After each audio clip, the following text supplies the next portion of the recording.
I often say that the West will eventually destroy anime, and that's not really a hot take anymore. Anybody with eyes can see why. If you follow the current patterns of things, whatever the West gets its hands on eventually turns to rot.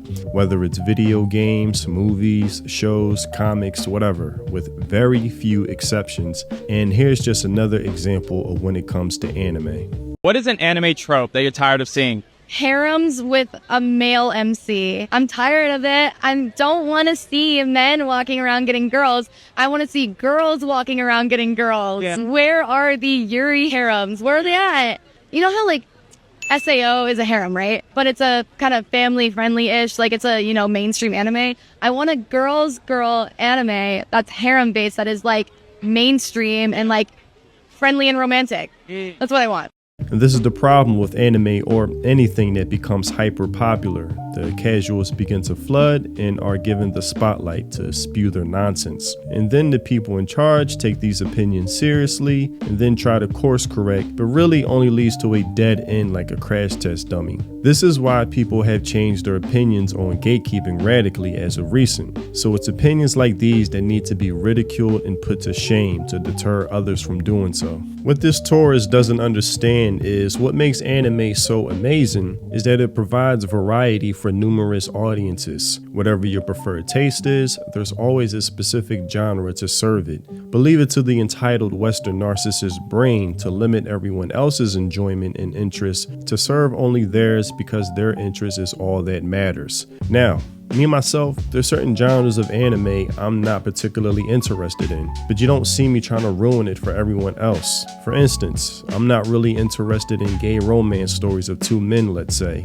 but that would be very selfish and completely unnecessary to try to rid that from the market as this woman has in this video. If I'm not into something, I just watch something else because I'm a fucking adult, not a toddler stuck in the mind phase thinking everything belongs and should be catered to me, because creative freedom is paramount in my eyes. And it's not to say I had something against gay characters, like Big Bro in A Comic Get Kill was cool as shit. Spoiler alert, when he died, that was a true hurt piece. I mean, I'm watching an anime right now. I'm living with an otaku neat, and there's a scene where a girl from her clan has a crush on her, and she goes crazy insane whenever her crush scolds her and finds it pleasurable. I just think that's funny and fucking hilarious. So it's not an absolute thing, and Japan does this well, hoping they never take advice from someone like this. The problem is that in the West in recent years, entertainment has been forced to only serve a narrow audience, limiting its consumer base. And when people stop consuming what they're delivering, they get surprised like they couldn't see this coming. When Japan sticks to common sense, making stories for everyone because it's really that simple. But truthfully, I'm gonna cut through the bullshit. Recently, there has been this insistent approach on demonizing what men desire in entertainment, what some might call the male gaze. And anything that serves male interest is considered problematic or toxic, which is why beautiful women characters have been under attack and constant scrutiny. And this type of mindset has infiltrated many aspects of entertainment. For example, Marvel Rivals at the moment, and this is what led to so much backlash when Stellar Blade came out.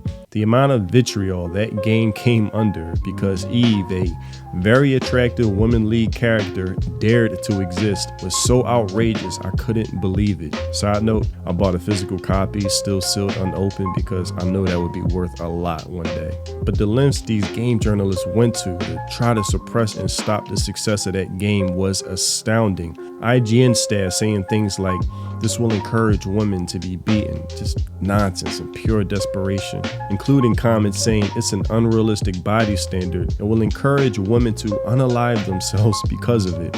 Well, unrealistic maybe to the West where obesity runs rampant, but in the East people are pretty much in shape, or at least just of a healthy weight, and this being a South Korean game makes sense. Then when it came out that Eve was actually modeled after a beautiful South Korean model body scan,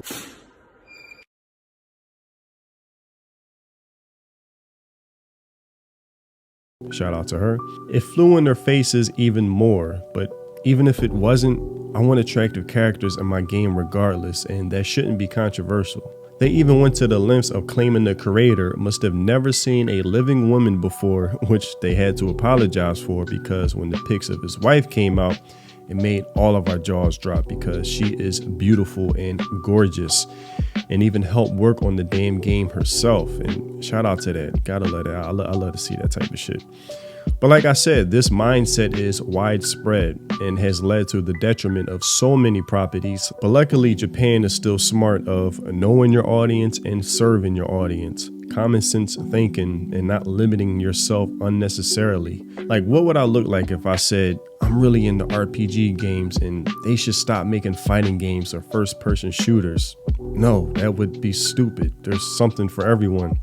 But narcissism is truly a problem of the West, especially America, so I shouldn't be too surprised when I hear shit like this.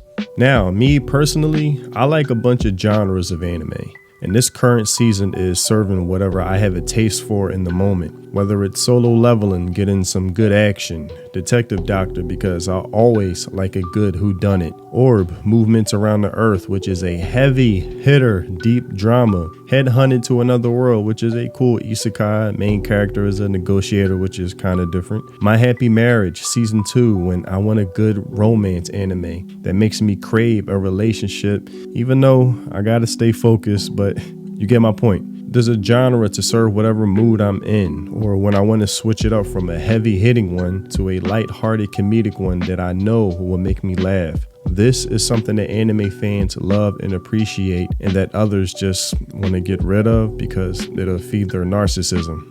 But that's all I have for this video. Like I said, I love how anime has a wide variety of genres and subgenres. It keeps it refreshing and flourishing, and only when they start limiting themselves to just one or two genres is when anime will become stale and then start to suffer. But tell me what you think in the comment section below. Do you agree or disagree? If you haven't already, check out my music on Spotify, link in the description. If you enjoy those Samurai Champloo lo-fi mellow boom bap vibes, then my music is definitely for you. Thanks for watching, and I'll see you in the next video. Free think. Peace.